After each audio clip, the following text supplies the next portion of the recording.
Spiritual peace is an escape. It's presence with grace. Welcome back to Along This Spiritual Journey. I am Jah, your spiritual tour guide, and Z is for Zen. Now, when most people think of Zen, they think of meditation, they think of spas, they think of retreats and relaxation, which those are all beautiful tools that we can utilize along our journey of learning how to balance out our body when it comes to what we call inner peace. Now, inner peace to me simply means when you learn how to integrate energy to a place of not being chaotic in self. Because usually what happens is when we're chaotic in self, we're peaceful to everyone else. On the outside looking in, you look like you're the perfect specimen, like you're put together, like there's nothing wrong. And then on the inside, it's complete chaos. Because honestly, being truthful, that's how some of us have learned how to cope with dealing with energy that we don't know how to utilize or have answers to. Versus being peace for self and being chaotic to the world. Now, what do I mean by that? Listen, I would rather be peaceful and balanced in myself and be okay with people not liking me, not understanding me, pushing me away, thinking that I think I'm better than somebody else, all this. Even though I don't think that, I'd rather people think that. Let the world think I'm chaos, because on the inside, I am peace to myself. Now, when you care too much about what the world thinks about you, then you try to people please. You try to make everything perfect. You try to look perfect for the world and get their validation.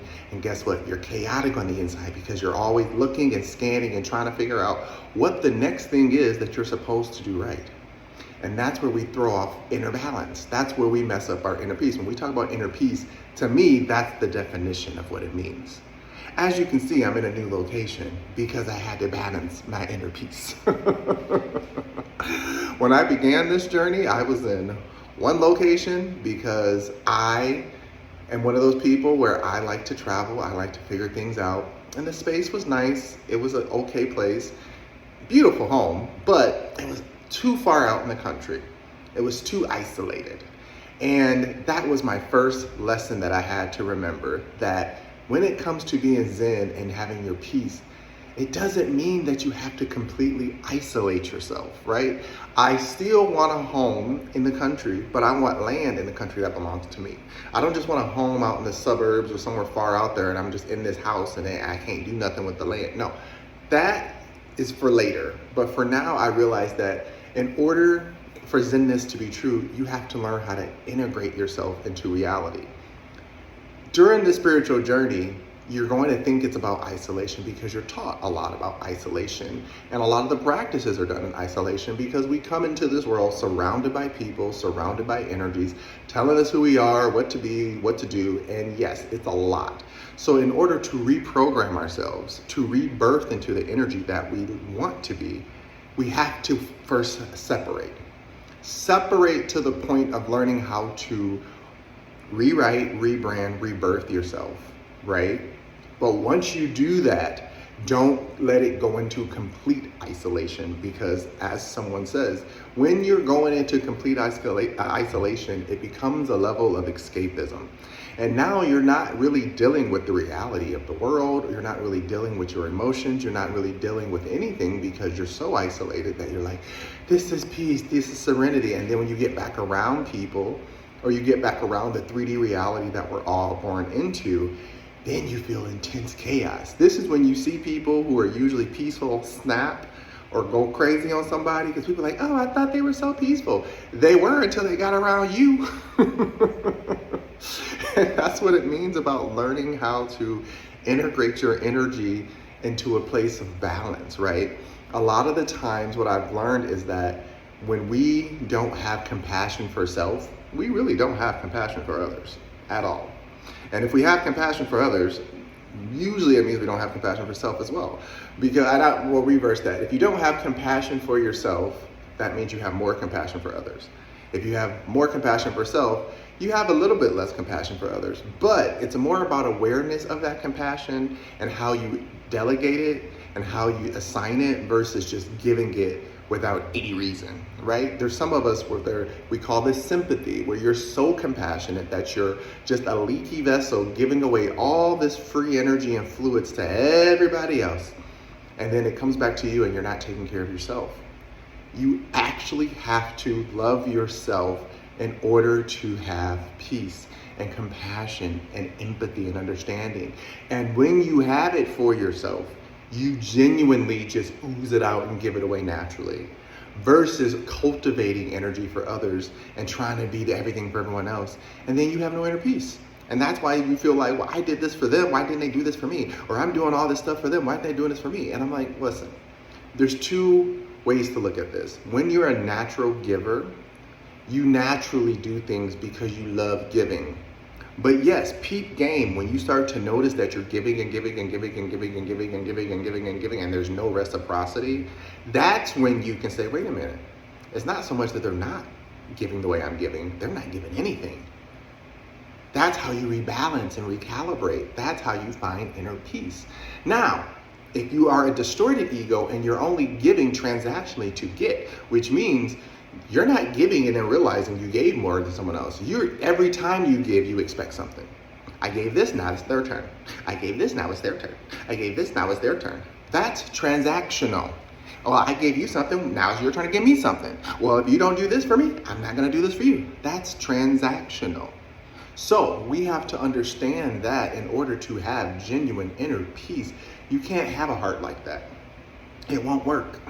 Because that means in every situation you're in, you're only thinking of ego, you're only trying to gain. And when you truly actually love self and you give naturally without needing anything else, which is the art of detachment, then things will naturally come to you. But if you're constantly thinking, think about it like this, if you're constantly thinking about what you're gonna get next, that means every single thing you have, you're attaching to you.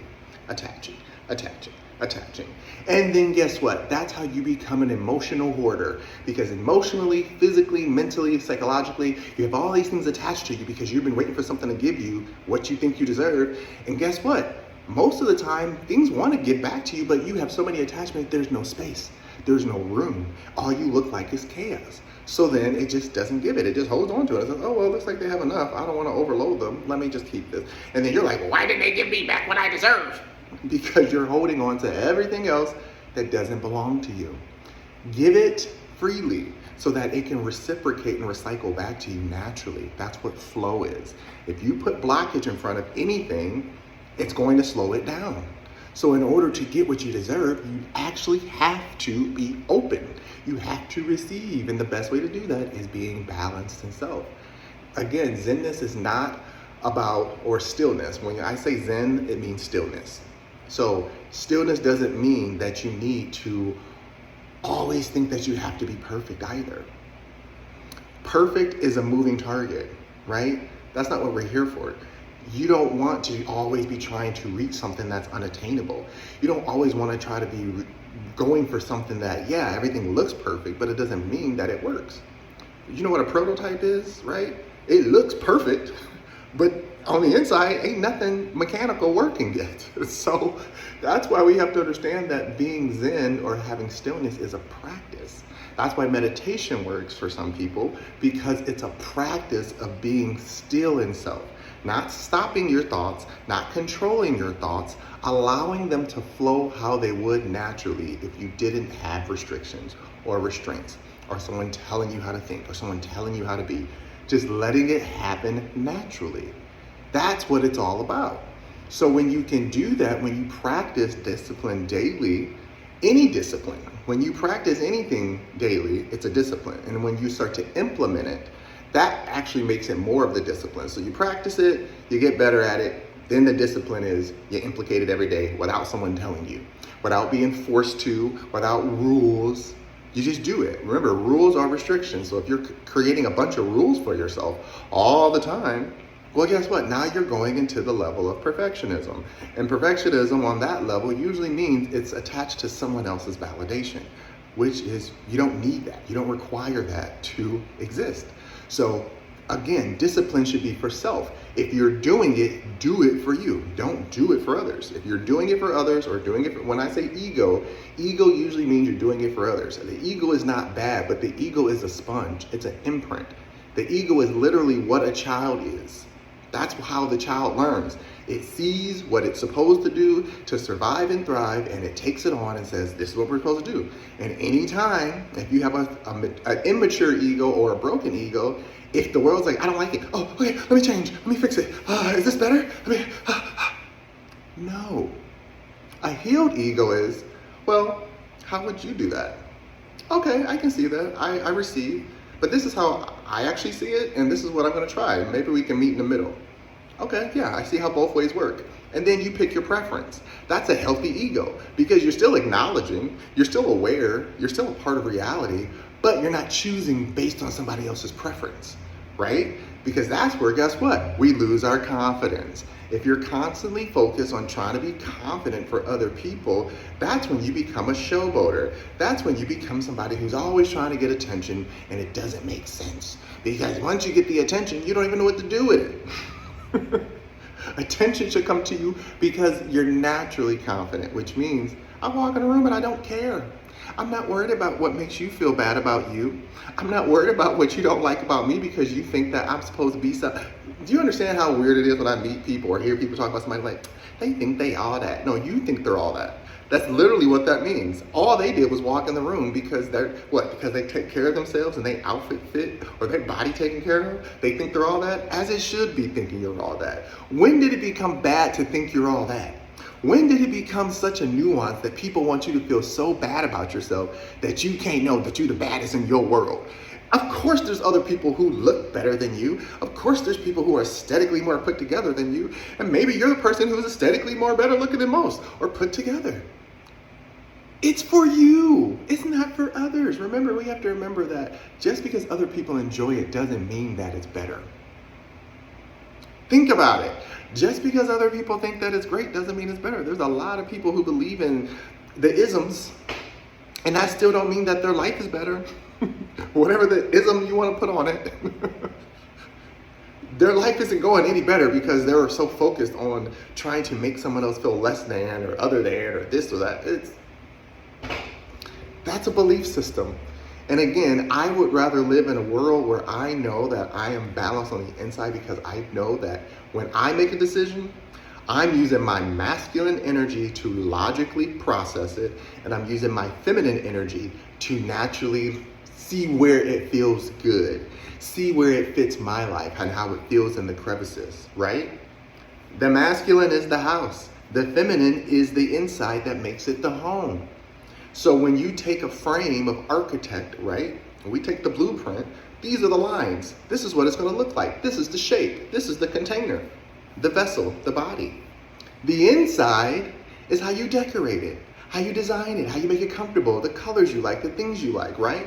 That's our emotions. That's how we feel about ourselves. That's how we love ourselves, right? So when you learn how to decorate your house the way you want to on the inside, that's where you live. It's where you reside. Do you understand right now there are people inside of their bodies and it just looks like a war zone? It literally ripped curtains and broken glass and dirt everywhere.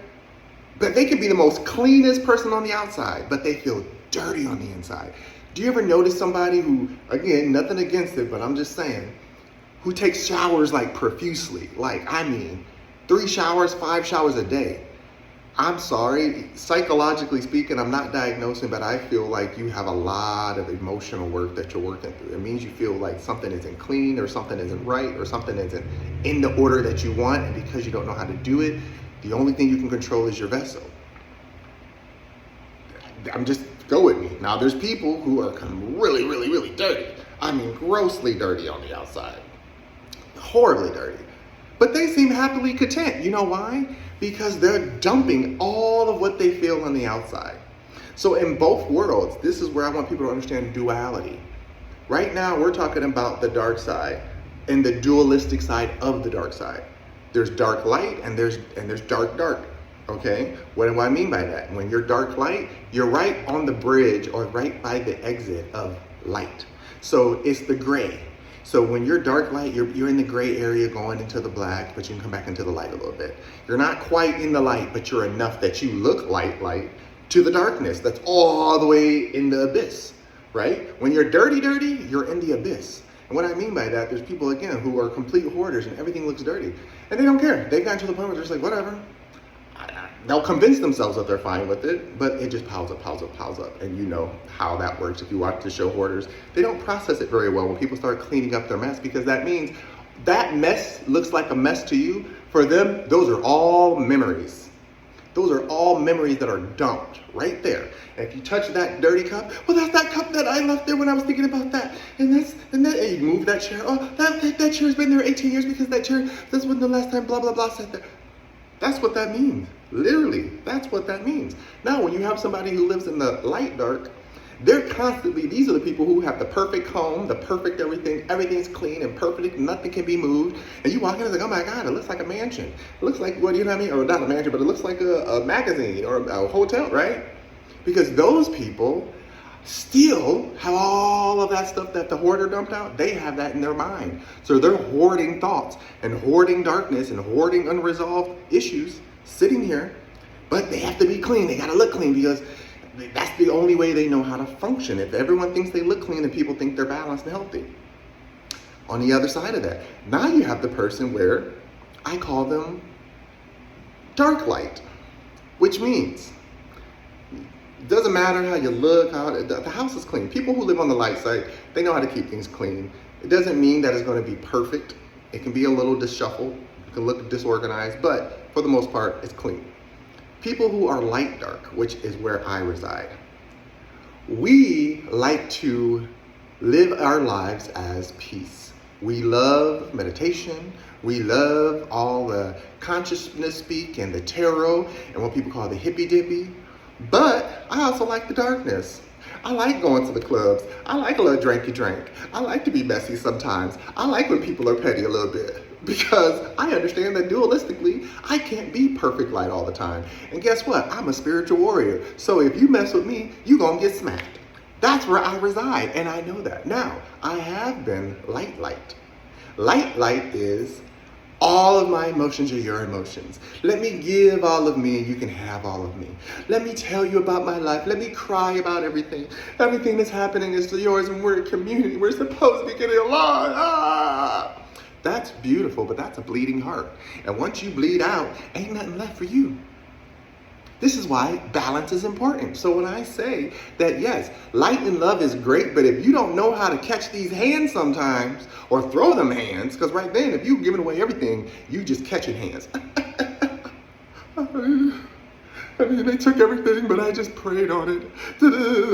Listen, I ain't saying nothing wrong with prayer, but you ain't about to spit in my face and I'm just going to say kumbaya.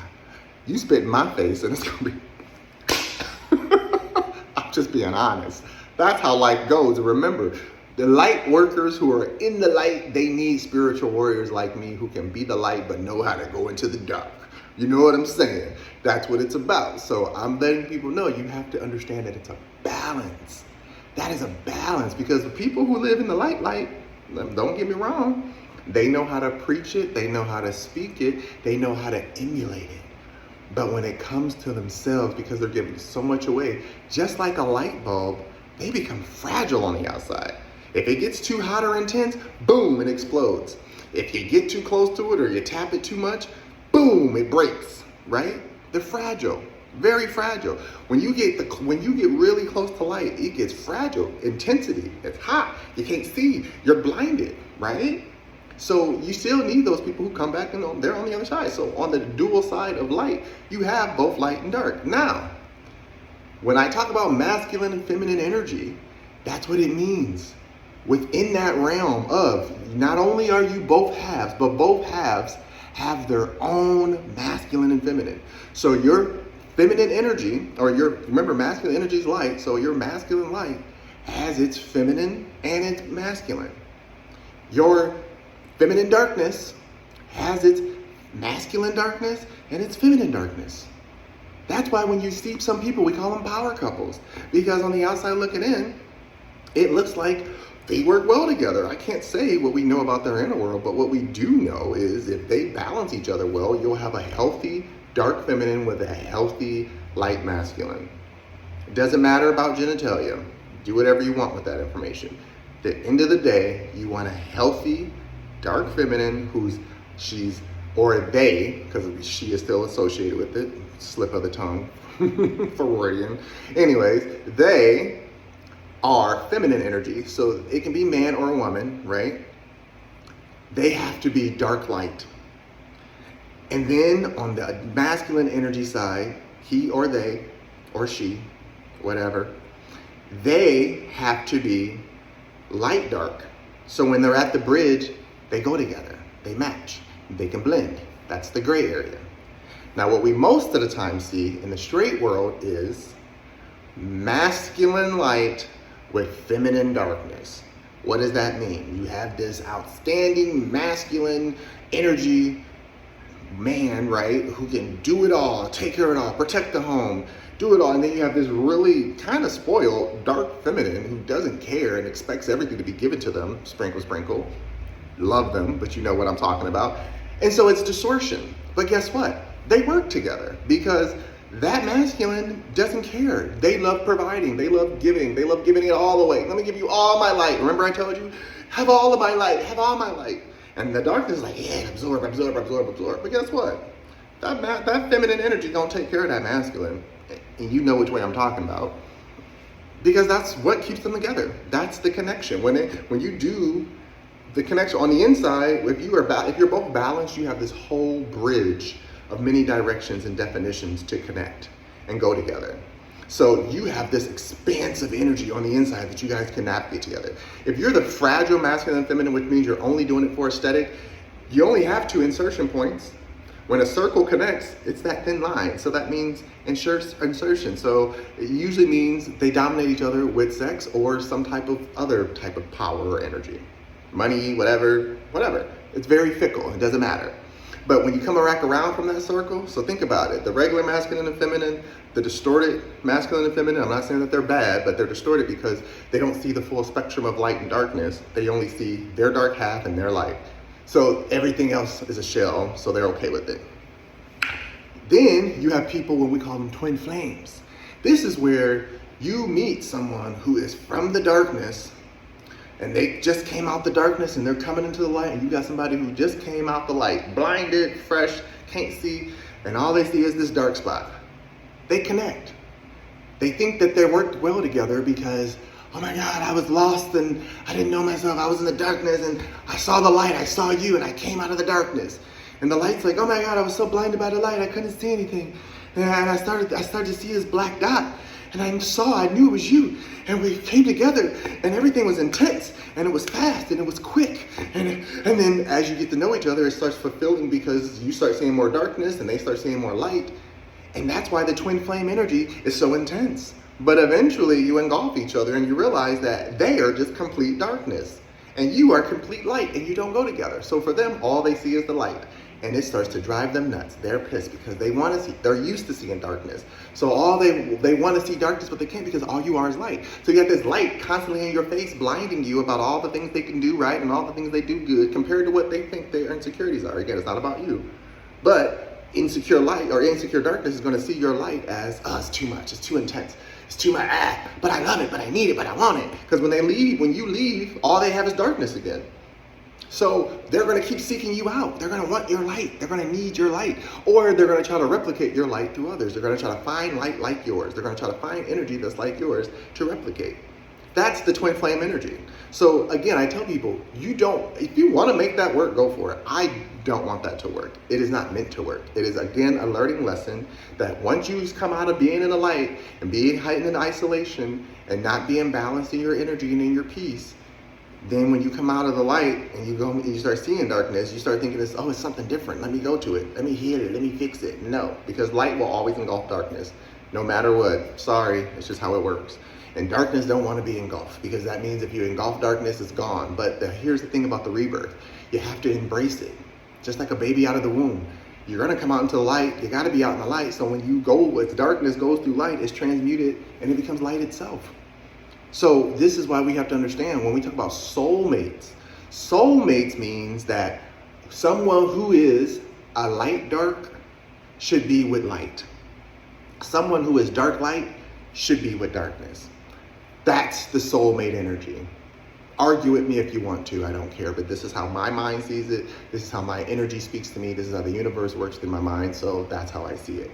Because a soulmate is, even though a light and dark wants to be together, as I said, light engulfs darkness. Darkness is not going to like that.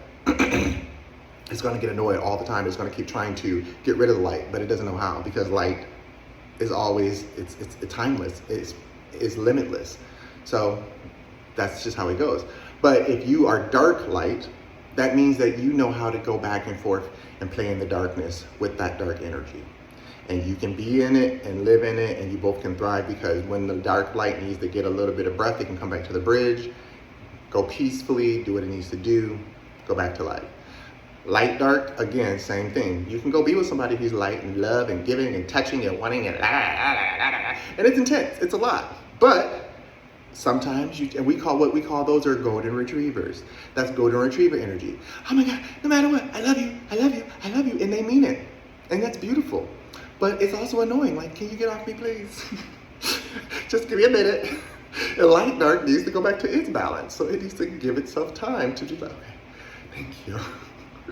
Now people be talking about like, oh, I want me a German Shepherd. That's dark. That's dark energy. That means I'm so masculine that I'm always masculine. And no matter what, I'm always be masculine.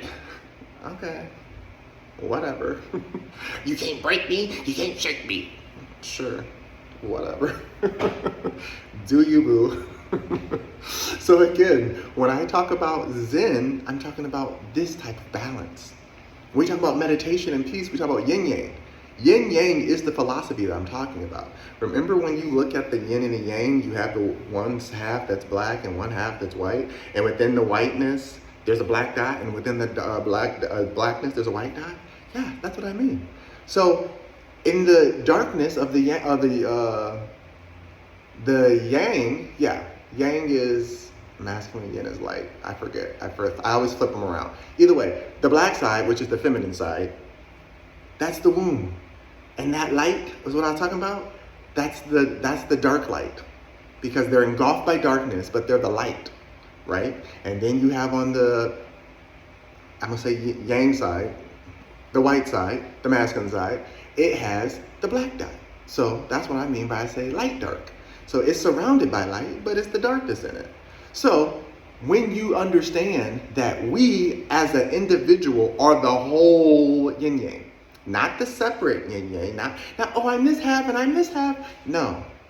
So when somebody said you don't want to be two halves trying to make a whole, be two wholes who then make some crazy hybrid of a new thing. Balance each other. Two solid objects who are balanced, equally yoked, but can go separately and do their separate things and come back together and work together. That's the hands. That's why we say masculine and feminine side, right? My hands aren't conjoined and working together. This is what it looks like when you're two halves becoming a whole and you're trying to, you can do some stuff, but not too much. But when you're two wholes, yeah, you can be whole and I can be separate and I can still be myself. So when you understand that, you are the entire spectrum of the yin yang. That also means that not only do you have to cater to your darkness of your feminine side, their light and dark, and the lightness of your light side, their light and dark. That means that you have to just live every day to live with the distortion of both, because each has its distortion, but each has its light, right? So when I talk about understanding true peace, it means embracing both sides and halves of you at all times, which is why the isms don't make sense. If you think that being whatever you're trying to put on it, well, I'm a boy, I'm a girl, I'm this, I'm that. Boys only wear this and girls only wear that. And this is how this race speaks, and this is how this ethnicity acts. Okay. If that's the world you want to live in, again, that's distortion. Those are man-made ideologies. Some man sat back physical man and spiritual man, which is the human, sat back and said, well, I'm noticing these observations based on this. And because I'm observing that this thing always does this, then that means that it's always true. Yes, but also this thing on this other side also always does that. It's a reflection. So when this thing is doing this thing, the side of it that's reflected is going to be doing the opposite of that thing, but they're still doing the same thing, just invertedly. If your brain got it, you got it. If you didn't, you'll figure it out.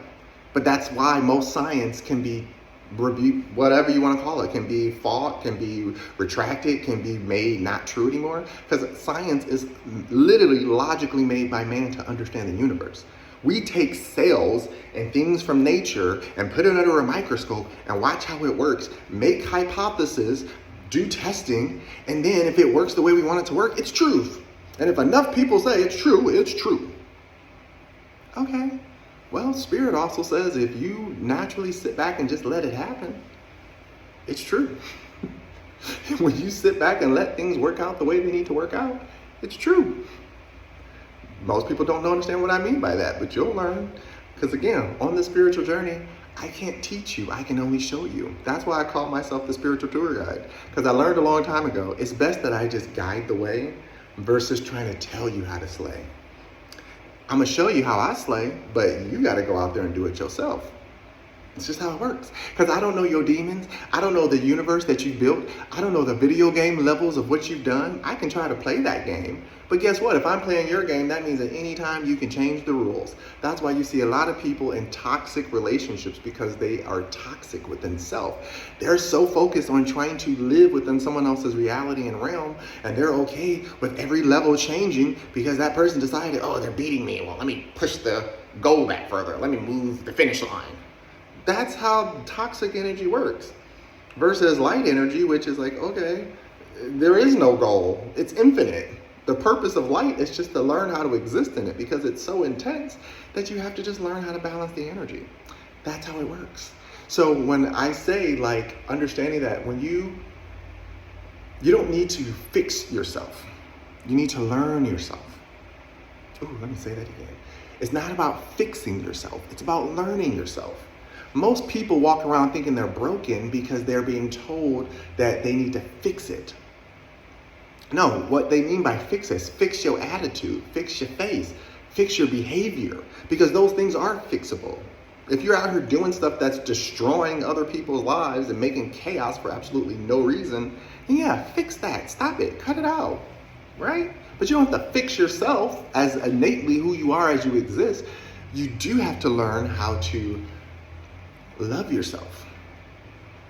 Practice that daily so that you embody it all the time, always, right? When you learn how to embody love, then it's about growth. It's not about fixing. Because just like a plant, and I know this analogy's been used before, but it's true. I just got into planting stuff. When you first propagate something and you take it out of where it's thriving where it's at. You know, I got one of those hydroponic systems. It was thriving. Oh my God, everything was growing fast and just blooming and looking beautiful, but it got to the point where it got too big for that space. And I needed to move it out. So I put it in a pot with dirt and nutrients, and the first day or two, it just wilted. And I was like, oh my God, it's too much space. It doesn't know what to do. It doesn't need all that. And it's like, no, it's just in shock. Give it its time. It will settle. It will get acclimated. And then its roots will start to expand. And once its roots start to expand, it gets stronger, it gets bigger. And guess what? It fills that pot.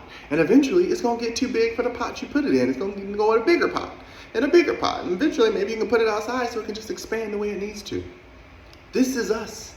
This is us in the world, this is why you see, like, I forgot his name, but the one guy who was a monk, and he said, you have to leave the mountains, come back to reality.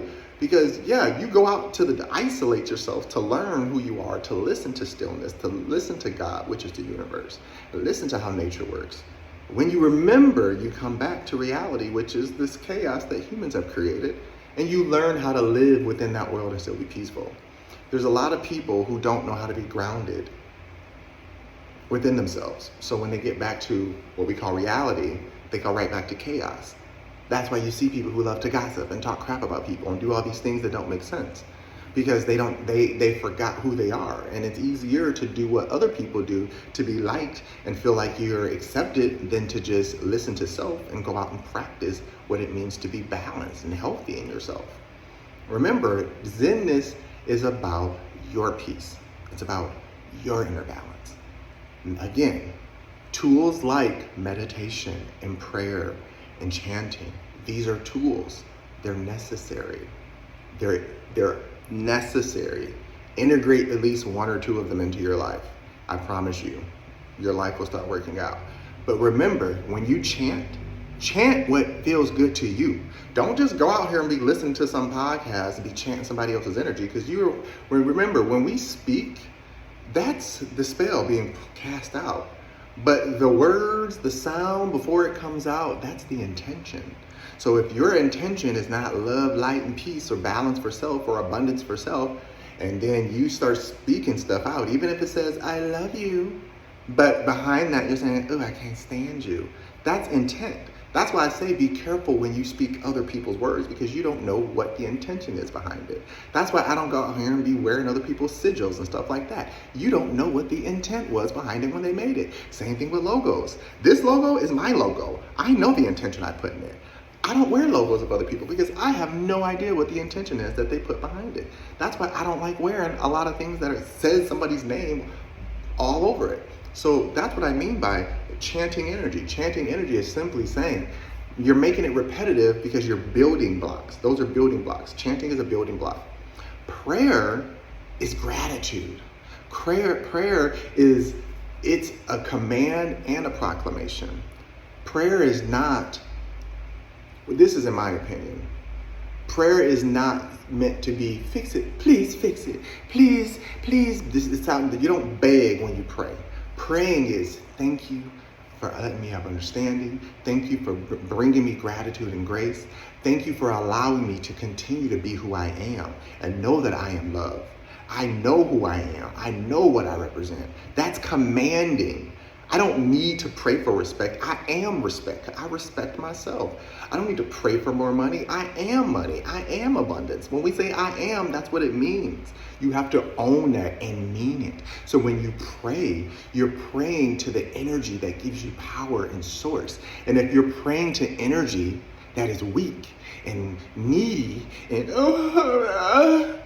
guess what? It's going to keep coming back to you the same way. Well, I tried. Here it is, this limp. I mean, once we get it up, it'll work. I want it to come in strong. Penetrate. Do with that information what you will. But that's the point of it. When you pray, it needs to penetrate. It needs to get to the source so it knows you mean business. If you coming in with weak prayers and weak energy, it's going to get halfway there. And the source energy never received it. You're like, well, why didn't it receive my prayer? Because you were crying and hoping it would work the whole way through. I'm not making fun of nobody because I've been here. That's why I'm doing it this way, because I'm making fun of myself right now. I'm not making fun of other people. I remember, why is it not happening for me? Why is it not working for me? In that voice. And it's like, will you shut up? I never received the message because you gave up. You stopped trying. You sat back and waited for me to do the work. No, you got to dig all the way through, get all the way through that tunnel and say, hey, I need this. Can you hand me that, please? Thank you. That's prayer. That's what we mean by own it. Know it's yours. When you say, Lord, God, whoever you speak to, I say universe, spirit, this is what I need. Can you hand me that? Thank you. This is what I deserve. Can you give me that? Thank you. When people talk about something, I asked for money and it came. They didn't ask and say, oh, please, I hope you send me this money. Well, that's a hope and a wish. We'll see. Maybe. If it's possible, I'll see what I can do when I get to it. Clearly, it's not that important to you, so it's not that important to me. But if you put on that email, attention, important, EOD, I need it now. For this to be complete, this is what I need. If you need me to complete this journey or you want me to help you complete a cycle that I don't understand, this is the tool I need. Thank you.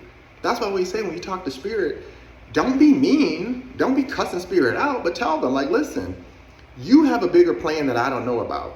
According to this world and how we talk about destiny and everything else, this was already planned for me.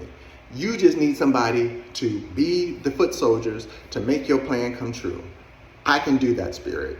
But here are the tools I need. I need a flashlight, I need a screwdriver, I need a car, I need a house, I need money, I need status, I need this. But it will not go to my head.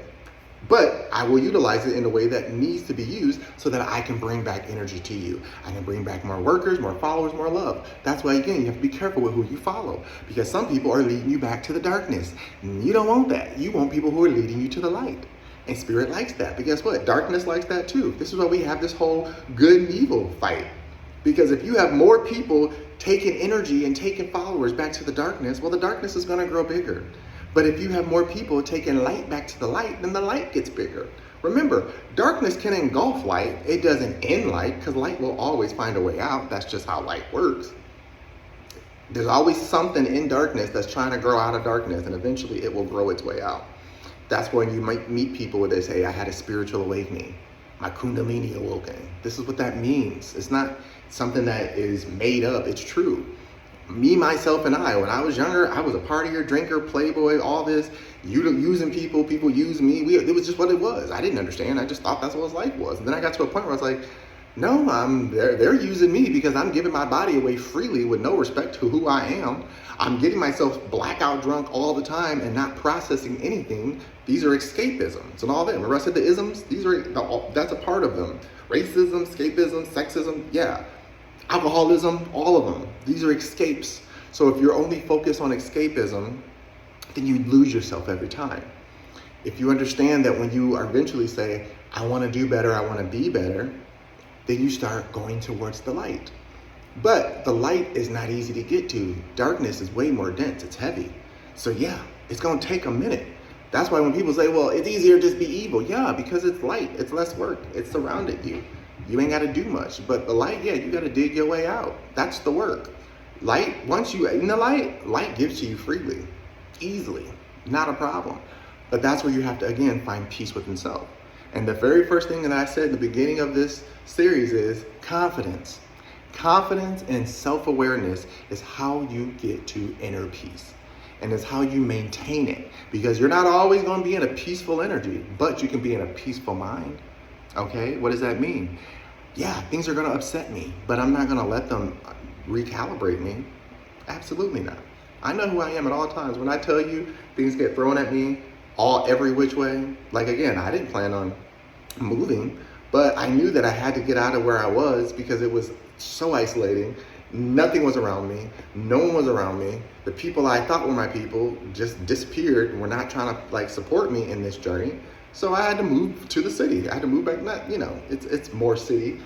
It's still beautiful where I am, and I love it. I'm enjoying it.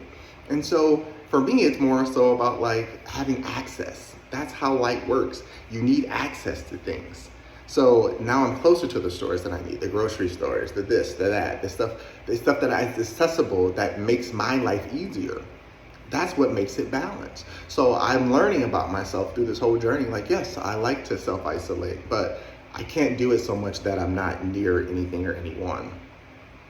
That's why I have to be light dark. For me, when I say I have to be a bridge keeper because I enjoy that energy. I enjoy the gray. I enjoy the gradient of being light and dark going into both worlds. Effortlessly and easily. I like that. Because when I'm only light, I don't get the respect that I deserve. And I mean that. I don't get it for myself. I'm not respecting myself. People don't care about love and light. They don't care about peace and love. They just laugh at it. Oh, that's cute. And then if I'm my dark self, oh, you a beast, he a monster, he get down like that, oh man. But guess what? Now you mad at me, you hate me, I done did all this stuff to you that made you, okay, whatever. So for me, I gotta be both. And which looks like I'm light and love, but I'm not gonna put up with your crap. I don't have time for it. I don't care.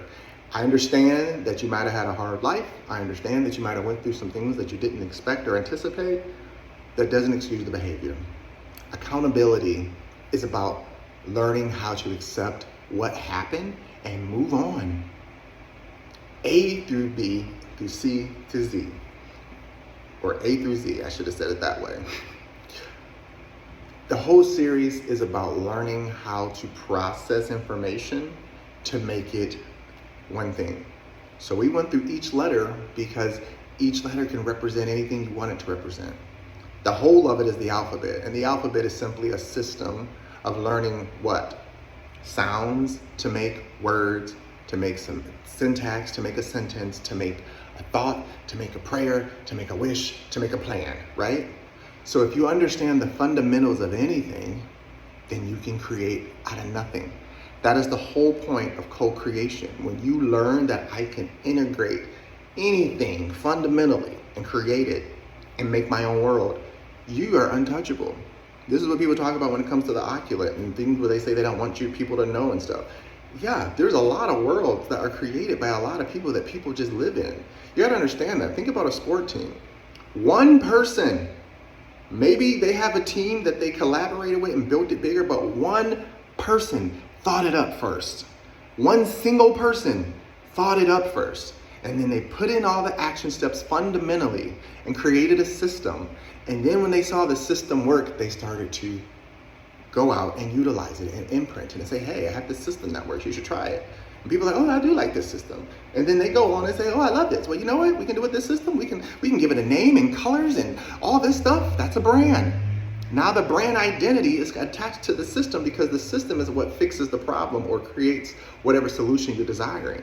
The colors and everything you put on top of it is the brand. So when we talk about brand identity, which is what I do with my website as well as my personal business, when I talk about brand identity and storytelling, I mean it's teaching you how to tell your story in a way that represents the brand that you want and the identity that you cultivated, so that it tells the story of how you know how to work with your energy. Everyone finds a way to work with energy, but this is how you work with your energy. And then the advertising part and the marketing part is how you go out there and say, hey, here's how I do it. Y'all ain't got to do it the way I do it, but the way I do it works. This is what this is all about. So this whole series was about knowing how to remind yourself that you are the creator. You are the brand. You are the identity. And however you sell it is how you sell it. Just don't sell it to somebody who don't care to do something good with it. If your intent is good, if your intent is, I don't really care what they do. This is just a template. I can build more. Yeah, then don't take your brand and mail it into something negative or good. That's up to you. Right? The whole point is, if you're the creator, and I'm saying this to all my creatives, if you made it this far, thank you. But I'm saying this to all my creatives. If you are creative, which means you create because you love to create and not because you expect, then you will create a world that people will love to come to and visit, and you will always make your money. You will always get your respect. But if you're only doing it for the monetary gain or for ego validation, then you're going to be afraid of things like AI, and you're going to be afraid of being pushed out of the system because you're not doing it like the man wants you to. Like, I don't want a 9 to 5. I want it. I've done all that. I'm not saying you can't do it. There's nothing wrong with a 9 to 5. Just don't lose your identity in the 9 to 5. There's nothing wrong with being an entrepreneur, but just don't get lost in the whole, I don't believe in the man or electricity and all this. That's fine. I do. I did that life. I lived off the grid. It ain't fun. I know why our ancestors didn't want it. I'm not saying that it's not important to go back to nature and back to what we call the natural life. But yeah, I like electricity. I like my technology. I like air conditioning. I love having shelter in that aspect. I also love nature and being in the land and being out where things are just naturally growing and ain't nobody tampered with it. Yes, that's why I said I live in the bridge. I can cross anytime and go back and forth freely. Some of y'all, you get stopped at the bridge because you're too dark. And light is like, no, you're not light. You can't come over here. And light, dark side are like, nah, you too much light. You can't come over here. You can't handle this. What do you think when people talk about being proper and ghetto? That's where that comes from. Ghetto just means I'm okay living in all the distortion of darkness, but I'm also living in a womb where I haven't been born yet. So yeah, my emotions are a bit childish. I pop off. I go crazy. I'm a little messy. That's all that means to me. Trust me, I can talk about it. You see how I didn't have to identify any type of ethnicities or groups of that? Because it's not. It's an energy. Country, trailer, all that, to me, same thing. Hood, that's all ghetto energy. Because it just means I don't have to try. I don't have to learn. I'm surviving and thriving, being exactly who I am. Obnoxious, loud, and expecting everything. Then you have the other side, where it's all light, I'm mature, I'm perfect, I'm put together, and I know how to say it properly and do it properly, and that's great, but you're holding stuff back too much. You gotta let a little of that energy out, right? That's what I tell people too. It's okay to go to the professional side, but don't get so professional that now you are heartless, you're emotionless, because now you're not tapping into anything, and now you're just making very bold, cut, straight off decisions that even if it affects some people, you're like, whatever, I didn't see it didn't affect me, I went through it, I got over it. Yeah, you need both sides. That's why I was like, I am bougetto. I'm bougie ghetto. I am proper and I'm ghetto, which means I love, because ghetto to me, again, is about not caring. That's my definition of ghetto. I don't care. I don't have to care.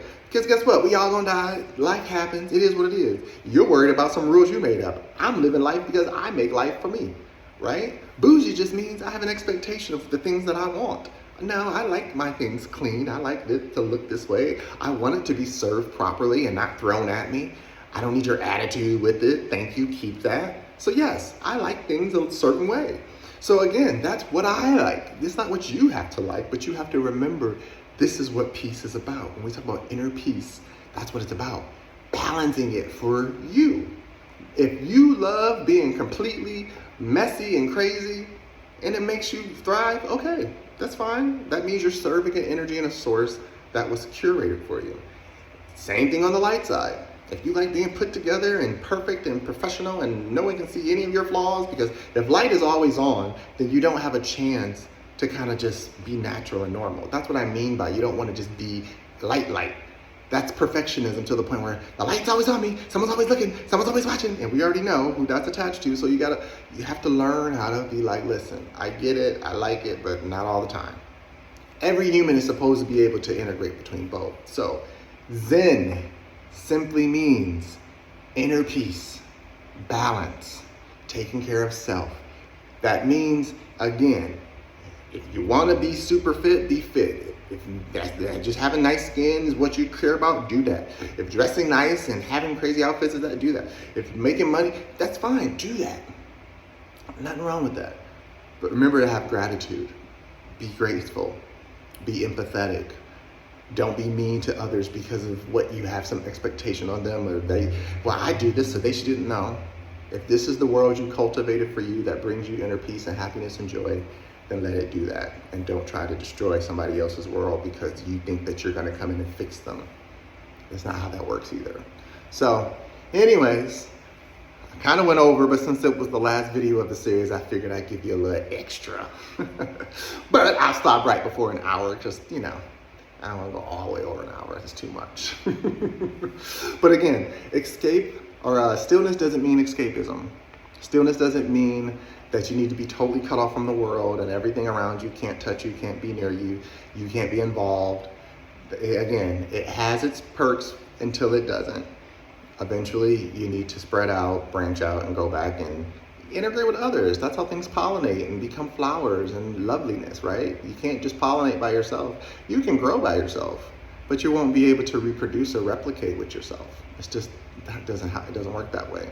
So if you want to build a community, if you want to, branch out and get opportunities and stuff, you have to be seen. You have to be out there. You got to be putting your energy out there and your mind out there, your body out there, so people can respect it and see, okay, this is what they're about. I rock with that. And then that's when you start finding like-minded energies and tribe and all of the things that we desire. So balance your inner peace, balance your life the way you want to.